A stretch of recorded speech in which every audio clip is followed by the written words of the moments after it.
এলআইসির জমি দখল করে ক্লাব, সুরুচি সংঘ খালি করার নোটিশ দেওয়া হলো। এই বিষয় নিয়ে আরো বিস্তারিত জানাবেন প্রতিনিধি পার্থপ্রতিম ঘোষ আমাদের সঙ্গে টেলিফোন লাইনে রয়েছেন। পার্থপ্রতিম, চলতি মাসের 6 তারিখে এলআইসির পক্ষ থেকে নিউ আলিপুর থানায় এই মর্মে অভিযোগ দায়ের হয়েছিল, আর এবার সুরুচি সংঘ খালি করার নোটিশ, কি বলা হয়েছে? দেখো, একেবারে এলআইসি অর্থাৎ লাইফ ইন্স্যুরেন্স কর্পোরেশন তাদের তরফ থেকে আইনজীবী মারফত নোটিশ পাঠানো হয়েছে সুরুচি সংঘ ক্লাবকে। নিউ আলিপুর সুরুচি সংঘ ক্লাবে যে সেক্রেটারি বা প্রেসিডেন্টকে উদ্দেশ্য করে একেবারে নোটিশ পাঠানো হয়েছে এবং তারা বলছেন যে তাদের যে জায়গা সেই জায়গাটা আনঅথরাইজড ভাবে কনস্ট্রাকশন করা হয়েছে এবং সেখানে দখল করা রয়েছে, যে জায়গায় পুজো হয় সুরুচি সংঘের সেই জায়গায়। এবং সেখানে তারা একেবারে আগেই বলেছিলেন বেশ কয়েক কাঠা, প্রায় 24 কাঠা মতো জমি, যার মধ্যে হচ্ছে প্লট ভাগ করে করে তারা বলছেন যে তাদের কাছে যে হিসাব রয়েছে 498, 499, 500 এবং 501, এবং এই যে প্লট সেই প্লটে তাদের জমি এবং সেই জমিতে একেবারে দখল করে রয়েছে নিউ আলিপুর সুরুচি সংঘ ক্লাব। এবং তারা একেবারে এই যে নোটিশ পাঠিয়ে বলেছে শান্তিপূর্ণভাবে তারা চাইছে যাতে নিউ আলিপুর সুরুচি সংঘ ক্লাব তারা হচ্ছে এই জমি অবিলম্বে ছেড়ে দেয় এবং খালি করে দেয়। এবং একেবারে তারিখ উল্লেখ করা হয়েছে আইনজীবীদের এই নোটিশে, সেটা হচ্ছে 18ই জুলাই পর্যন্ত।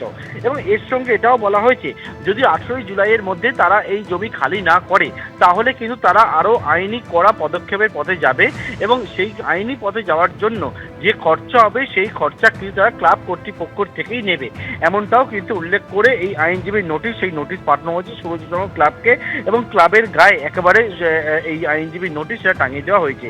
এই মর্মে আমরা ক্লাব কর্তৃপক্ষের সঙ্গে যোগাযোগ করি, তারা যে বিষয়টা জানান যে তারা হচ্ছে এখনো এই বিষয়ে কোনো কিছু বলতে চান না। তুমি জানো যে নিউ আলিপুর সুরুচি সংঘ ক্লাব, সেই সুরুচি সংঘ ক্লাবের একেবারে মাথা হিসেবে পরিচিত ছিলেন সৌরভ বিশ্বাস। যে সৌরভ বিশ্বাস বর্তমানে গ্রেপ্তার হয়ে রয়েছে এবং তার পরবর্তীকালে নিউ আলিপুর সুরুচি সংঘ ক্লাবের ভেতরে যে কনস্ট্রাকশনের বিষয়টা সামনে আসে, সেখানে বেডরুম পর্যন্ত রয়েছে, একেবারে কনস্ট্রাকশন করা হয়েছে, সেই বিষয় সামনে আসার পর এলআইসি তারা হচ্ছে নিউ আলিপুর থানার দ্বারস্থ হয়। তারা বলে যে এর আগে তারা আদালতের দ্বারস্থ হয়েছিল যে তাদের জমিতে বেআইনিভাবে দখল করে রয়েছে, কিন্তু তারপরেও আদালতের রায় আসার পরেও তারা কিন্তু সেই জমি খালি করতে পারেনি।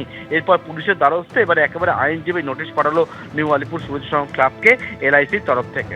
হুগলির তারকেশ্বরে আজ কর্মসূচি রয়েছে প্রধানমন্ত্রীর, আর তার মধ্যেই ভারী বৃষ্টির কমলা সতর্কতা জেলায়। ভারী বৃষ্টির সতর্কতা রয়েছে পূর্ব বর্ধমান, দক্ষিণ 24 পরগনা এবং 2 মেদিনীপুরেও। কলকাতা সহ দক্ষিণবঙ্গের বাকি জেলায় বজ্রবিদ্যুৎ সহ বৃষ্টির সম্ভাবনা রয়েছে। আর কি জানা যাচ্ছে এই বিষয় নিয়ে আলিপুর আবহাওয়া দপ্তরের কি পূর্বাভাস জানাবেন প্রতিনিধি অরিত্রিক ভট্টাচার্য এই মুহূর্তে সরাসরি আমাদের সঙ্গে রয়েছেন। অরিত্রিক, কি জানতে পারছো?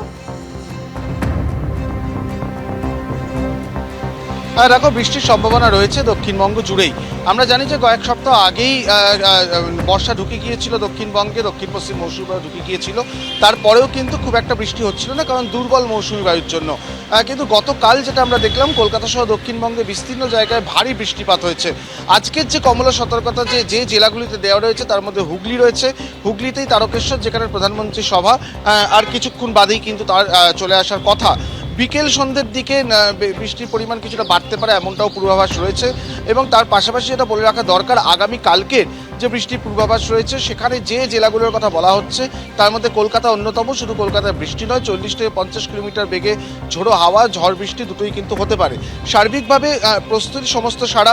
আমরা এই মুহূর্তে রেড রোডে রয়েছি, আমার পেছনেই তুমি দেখতে পাবে হয়তো ইন্টারন্যাশনাল যোগা ডে পালনের যে প্রস্তুতি সেটা কিন্তু ইতিমধ্যেই চলছে। তবে বৃষ্টির ভ্রুকুটি কিন্তু এড়ানো যাচ্ছে না। দক্ষিণবঙ্গের অধিকাংশ জায়গাতেই আজ এবং আগামীকাল এমনকি রোববার পর্যন্ত বৃষ্টির সম্ভাবনা থাকবে। উত্তরবঙ্গ সেই একই ছবি, উত্তরবঙ্গে বৃষ্টির পরিমাণ বেশি, সেখানে লাল সতর্কতা জারি হয়েছে। আপাতত এটাই দেখার যে নির্দিষ্ট সময় কোথায় কখন বৃষ্টি হয় এবং মূল যে দুটো অনুষ্ঠান সেই দুটো অনুষ্ঠান এই বৃষ্টির ছোঁয়াচ বাঁচিয়ে চলতে পারে কিনা। ধন্যবাদ অরিত্রিক। এবিপি আনন্দ, এগিয়ে থাকে, এগিয়ে রাখে।